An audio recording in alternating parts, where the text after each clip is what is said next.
home fires are 8 times faster today than in years past. In fact, we may have as little as 2 minutes to escape a fire. To help us understand why, we asked Ray Reynolds, former Iowa State Fire Marshal and current-day fire chief, to help us understand the fire problem. People absolutely have this misconception. It'll never happen to me. If it does, I can get all my pets and kids out of the home. And that is simply not true. The average person is likely to see 5 fires in their lifetime. So what makes you think it won't happen to you? I wish there was a way that we could accurately portray what fire looks like for the public, because the movies Backdraft and Chicago Fire and these other shows, they don't do it justice.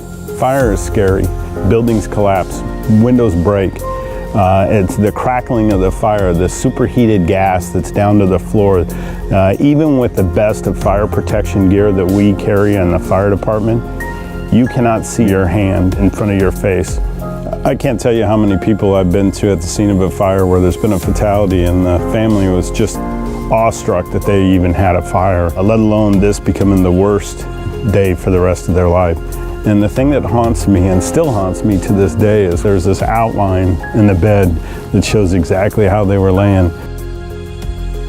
Jim McMullen, the former California State Fire Marshal and current Fire Commissioner, was one of the experts who remembers the Indiana Dunes test from the 1970s, as well as the test performed in 2004. He sees a problem, decades in the making.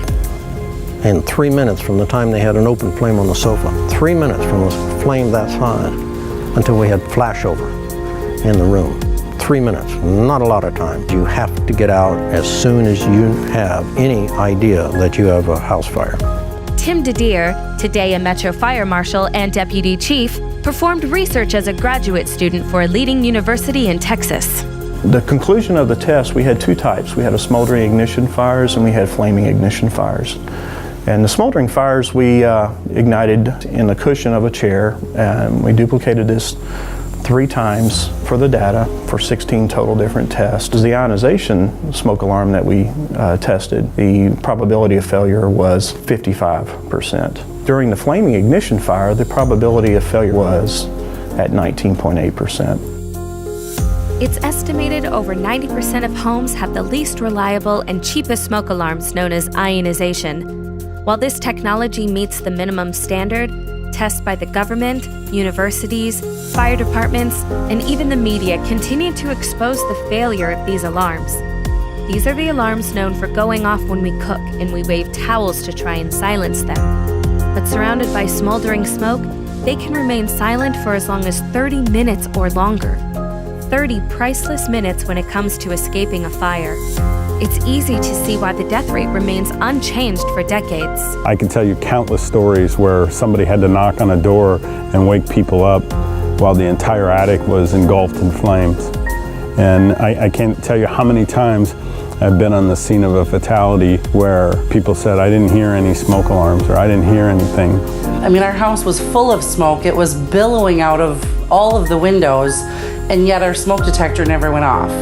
My house was at the time a 4-year-old brand new home with 7 smoke detectors. They were wired in with battery backup. I knew they all worked. We were very diligent on replacing batteries and things like that for it.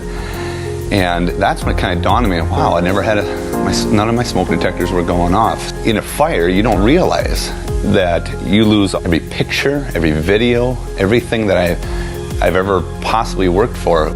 My little 4-year-old who trusts me with everything, you know, I'm her hero, her daddy's little girl, and yet I couldn't protect my little girl. The deputy family thought they were prepared when an electrical short inside the wall of their home changed their lives forever. We'd check our smoke detectors, we kept our smoke detectors tested and batteries in them. I'd come home late from work, kids were in bed, I came in, it was quiet for the most part. I got settled down, well, nothing out of the normal, and then I heard a thump that wasn't the right kind of thump. And as a mom, that's all I can tell you. You just know which is right and which isn't. And I sat up and I went, and I sucked in smoke. I hopped up, I ran down the hallway, went through the anteroom at the bottom of the stairs and went to go up the stairs, but the stairwell was on fire and my youngest daughter's room doorway was on fire. My husband got up and said, "What's the matter?" I said, "The house is on fire." 911. I have a fire in my home. Are you at 4255 Miser Station Road? Yes. Okay, you need to get everybody out of this house, okay? Yes. Do you have the phone that you can take with you? Yes. Okay, get everybody out of the house. And do you know what's on fire? On the hallway upstairs. I woke up Upstairs? the fuse boxes sparking. Fuse? Okay. Get everybody out, okay? Okay. I'm going to keep you on the line if you've got a mobile, okay? But get out, all right? While I get the fire engine going. It'll take me just a second. I've got the baby I better crawl with. You're calling? This is the baby. I Okay. better crawl with the Leave baby. leave the phone then, okay? Okay, Leave the bye. phone and get out. Okay, bye. Bye. He ran outside, ran around the front to the front of the house, went up 20 stairs and kicked in the deadbolted front door. Tried 3 times to go in to get the kids out and couldn't do it. The floor was so hot. And as I come out, my husband's standing there and I said, "Where's the kids?" And he goes, takes, big hand and waves and says, "They're gone."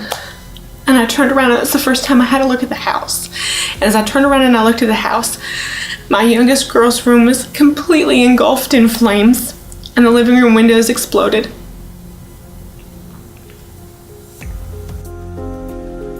As a parent, your worst nightmare is that you can't protect your children. As opposed to meeting minimum code, I would recommend everyone provide the optimum protection for yourself and your family. We had smoke detectors in every room in the house. They either burnt completely up or they melted down the wall. Not once did any of them go off. I do believe that investing in your own fire prevention plan, it should be your responsibility, and you should own your fire prevention plan and do everything you can to protect your family.